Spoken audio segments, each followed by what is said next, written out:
que sucede, que entre la fe y la felonía, la herencia y la herejía, la jaula y la jauría, entre morir o matar,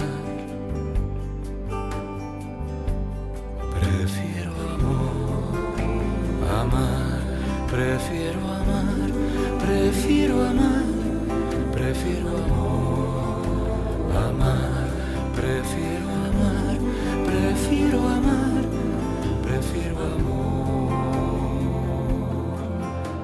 amar. Hola, ¿qué tal, amigos y amigas? Esta noche ha empezado el mes de Ramadán con el Saum, el ayuno correspondiente, así que antes de nada, Ramadán Mubarak a mis amigos y amigas musulmanes. Y este sábado el mundo cristiano celebra la anunciación a María y la concepción de Jesús, puesto que también se conoce como la fiesta de la Encarnación. A ver si queda claro que la fiesta de la Inmaculada Concepción del 8 de diciembre se refiere a la concepción de María. La de Jesús es este sábado 25 de marzo. Y, como siempre, hoy toca vídeo sobre el tema de fechas importantes. Como sabéis, el relato de la Anunciación es exclusivo del Evangelio según Lucas, se desarrolla entre los versículos 26 y 38 del primer capítulo. Sabemos que pertenece a la tradición literaria bíblica de los anuncios celestes de una concepción milagrosa, ¿no?, con sus elementos característicos. Sin embargo, sabemos también que el fondo de este mitos no debe buscarse en el mundo judío, donde la maternidad virginal es inexistente, sino más bien en el mundo gentil, el mundo no judío. La imagen del Zeus griego, por ejemplo, que cubre con una lluvia celeste a la Virgen Danae, la cual engendra a Perseo, no se diferencia mucho de una concepción milagrosa por la sombra del Espíritu Santo. Esto lo hemos hablado ya en varios vídeos, no me voy a repetir. Lo que hoy nos importa es el por qué es relevante, por qué y para qué y qué significa para una mente premoderna la anunciación milagrosa. En la Biblia ya ha tenido lugar una anunciación semejante. 3 viajeros, que la tradición posterior identificó con ángeles, aparecen en Mambré frente a la tienda de Abraham y Sara para anunciarles el nacimiento de su hijo Isaac en el capítulo 18 del Génesis. Ismael ya ha nacido, ha tenido lugar todo ese proceso y ahí aparecen los caminantes. Por primera vez en el relato de Abraham, Dios aparece explícitamente con forma humana y durante la conversación se percibe de una manera completamente natural que uno de esos hombres, si no los 3, es precisamente su Dios, a quien el autor yavista llama siempre Yahvé. Al final resulta que los otros 2 hombres son ángeles o manifestaciones diferentes del mismo principio divino o producto de una etapa politeísta anterior. Eso importa poco. Nadie parece sorprenderse por esta revelación. Y es que este tipo de aparición divina era muy común en el mundo de la antigüedad. Aunque normalmente nadie esperaba que los dioses interviniesen directamente en las vidas de los mortales, varones y mujeres, algunos individuos privilegiados de los tiempos míticos, sí se encontraron con sus dioses cara a cara. La Ilíada, por ejemplo, sin ir más lejos, está llena de estos encuentros, ¿no? Los dioses y diosas se aparecen en sueños a griegos y troyanos, unos y otros se enfrentan en combate a dioses como Afrodita o Ares. Al final de la Ilíada, un joven encantador que finalmente se revela a sí mismo como Hermes conduce a Príamo por el campamento aqueo hasta la tienda de Aquiles para suplicarle por el cadáver de Héctor. Entonces, los mitos griegos y latinos están llenos de encuentros de los seres humanos con los dioses que al final compartían una misma naturaleza. Porque ahí está la clave, o sea, la frontera entre el mundo divino y el mundo humano era muy fina y estas historias de teofanías expresaban perfectamente la visión holística del mundo antiguo. Cuando lo divino no era esencialmente distinto ni de la naturaleza ni de la humanidad, se podía tener experiencia de ello sin demasiado esfuerzo. Entonces, concepción cosmoteándrica de la realidad era, por así decirlo, mucho más íntima y constante de lo que es ahora. El mundo estaba lleno de dioses, o, dicho de otra manera, impregnado de divinidad, y se podía percibir su presencia inesperadamente en cualquier momento, en cualquier lugar y en cualquier persona, incluso en un transeúnte desconocido. En otras circunstancias, en otros momentos o lugares, a María no se le habría parecido ningún ángel, sino que el propio Yahvé habría adoptado forma humana, como Zeus con Alcmena, u otra forma, la de un animal o elemento natural, y habría yacido con ella para concebir a Jesús. Insisto, es muy probable que la teogamia del mundo griego esté en la base del relato lucano de la Anunciación. Pero no. Aquí María recibe la visita de un ángel y es capaz de dialogar de tú a tú con Gabriel y, en cierto sentido, con el mismo Dios, ya que la palabra ángel hace referencia a su labor de mensajero, no a su naturaleza. Por lo tanto, María habla con Dios y es este Dios, a través de su ángel, el que le dice que va a concebir y dará a luz un hijo que será hijo del Altísimo y se sentará en el trono de su padre David. Este es el anuncio que se produce y que se manifiesta con toda la fuerza divina. Eso es lo que significa Gabriel, significa fuerza de Dios. Tenemos aquí entonces otra epifanía, una manifestación de lo sagrado, esta vez ante María, en el mundo físico. El ángel no va a hablar, según Lucas, con José como hablaron con Abraham. Aquí José no va a saber nada. Y María le pregunta, ¿cómo será eso? ¿No? ¿Cómo voy a quedar encinta y cómo mi hijo va a ser llamado Hijo del Altísimo y heredará el trono de su padre David si no conozco varón? El problema de fondo de esta pregunta no pretende ser la virginidad o no de María, que dará mucho de qué hablar, sino la filiación u origen de Jesús. Es decir, Jesús va a ser simplemente hijo de David, es decir, heredero de la tradición mesiánica israelita, o va a ser hijo de Dios de una manera distinta, superando, que no negando, ese nivel de filiación davídica. Entonces, solo en ese contexto puede entenderse la respuesta de Dios por boca de Gabriel. El Espíritu Santo vendrá sobre ti y por eso el que nazca será llamado Santo, Hijo de Dios. Es decir, por encima del plano biológico, que en mitología es absolutamente irrelevante, por encima del conocimiento, o mejor, del desconocimiento del varón, se sitúa el Espíritu Santo entendido como presencia y como acción de Dios. Y precisamente por eso, en ese plano, el texto no habla de una intervención o no de José, que sería un plano absolutamente humano, ¿no? En el caso del Evangelio de Mateo tiene su propio simbolismo, se maneja siempre en sueños, aquí María no está soñando, esto es una epifanía plena. Entonces no se trata de ese plano humano, sino de la intervención superior de Dios a través de su Espíritu. Y en ese plano, la Madre de Jesús aparece como imagen y como símbolo de no solamente la materia pura sobre la que se manifiesta, expresa y se aparece el espíritu, no es la materia espiritualizada, sino también aparece como símbolo de toda la humanidad, no como una mujer separada en tanto que opuesta al varón. No olvidemos que el autor de Lucas está escribiendo tanto para judíos como para gentiles, así que su mensaje tiene que calar en todos los corazones. En el sentido histórico y biológico, fuera de la fe, todo pasó como en los restantes casos de concepción y nacimiento de niños. Pero en un sentido más elevado, el metafórico, el poético, que es el lenguaje propio de la religión, todo se entiende como una revelación y como un nacimiento, que es el más especial de todos, que es la revelación y el nacimiento del mismo Dios. Lucas relaciona el nacimiento de Jesús, no concibe, Lucas todavía no lo hace, no concibe que Jesús sea Dios, ¿no? Esto será la tradición cristiana posterior, pero en ese pensamiento religioso más desarrollado, quien nace es Dios.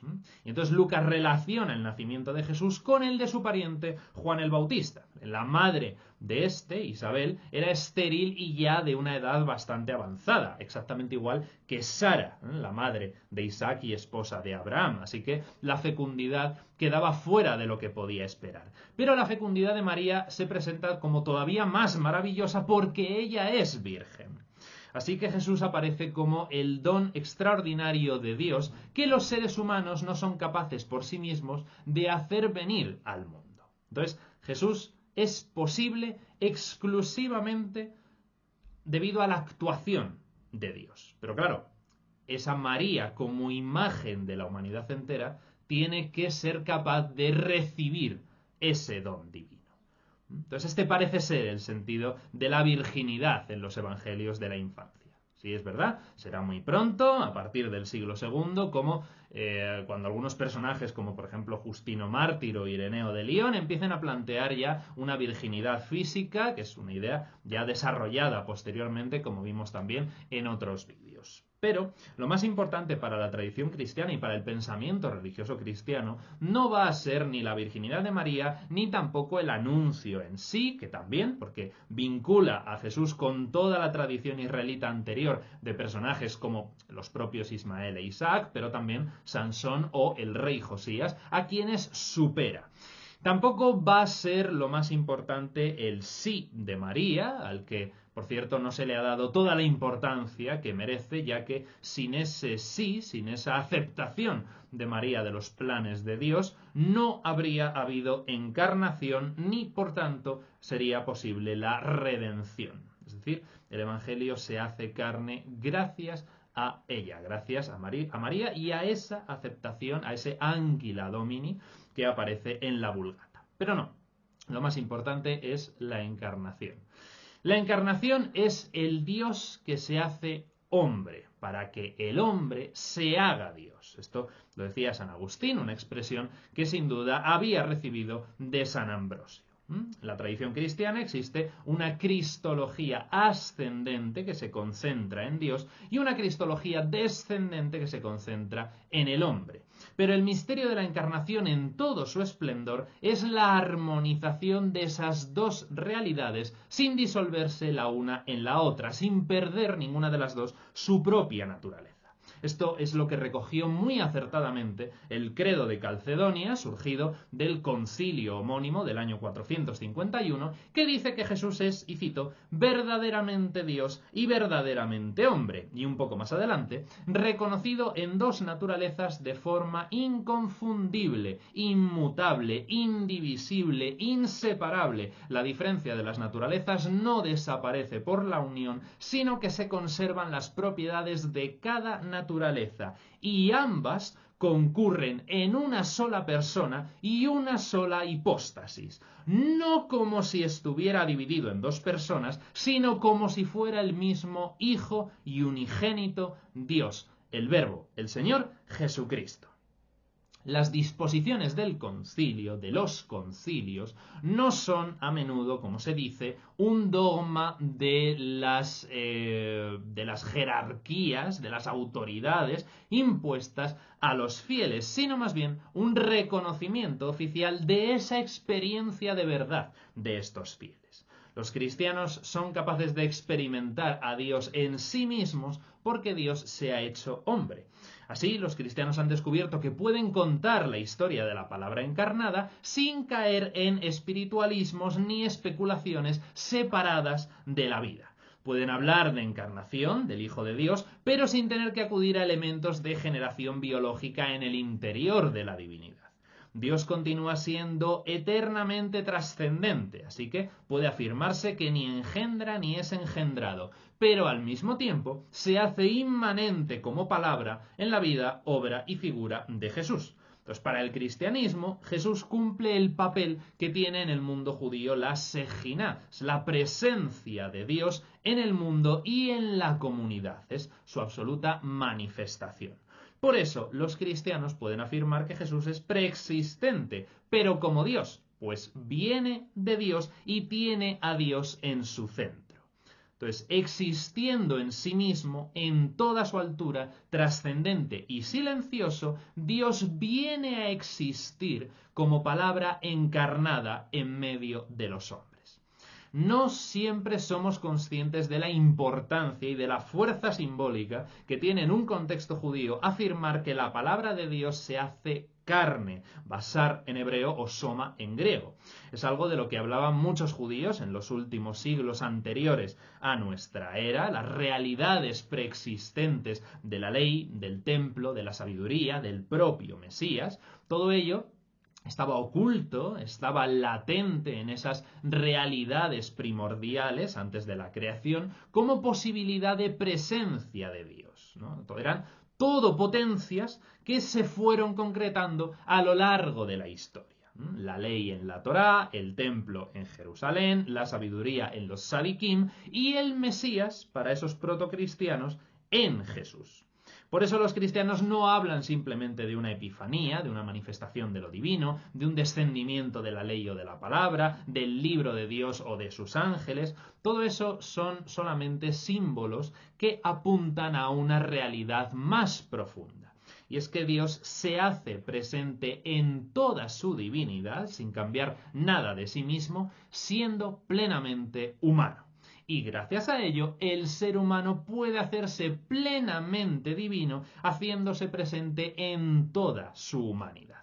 Y eso es algo muy importante. La encarnación implica la santificación del cuerpo. Porque en un nivel de querigma, del mensaje público que todo el mundo conoce y puede conocer, la encarnación se produce en un cuerpo, que es el de Jesús, ¿no? La idea de arquetipo, ¿no? Jesús como figura individual e independiente. Pero en un nivel de dogma más profundo, la reflexión metafórica que se produce sobre el querigma, y que el cristianismo oriental ha negado a la mayor parte de la población, a menos que tuvieran el tiempo y las capacidades y las ganas necesarias para profundizar en los contenidos del querigma. Eso era el dogma, una tradición puramente especulativa, reflexiva, filosófica, simbólica. Pues en ese nivel del dogma, de la reflexión metafórica sobre el querigma, la encarnación no se produce en un individuo, sino que se produce en el cuerpo, en todos los cuerpos, en los seres humanos, en la humanidad, en todo el mundo. Ese es el misterio y la potencia del misterio de la encarnación. En una época como la nuestra, donde existen tantos trastornos alimenticios, con los estándares de belleza, con los derechos de los cuerpos trans y tantos otros campos en los que el ser humano se entiende y se relaciona con su propio cuerpo de una manera más o menos problemática, la encarnación y la anunciación cristianas tienen mucho que decir y mucho que aportar. Hasta aquí el vídeo de hoy. Espero que os haya gustado. Gracias por acompañarme una semana más. Si queréis saber más sobre todo este mundo simbólico de la tradición abrámica, de judío y cristiano sobre todo, pues ahí están los cursos de introducción a la mitología judía y a la mitología cristiana. Muchísimas gracias por vuestra atención. Nos vemos en el próximo vídeo. Cuidaos mucho y, como siempre, ya lo sabéis, Ultreya.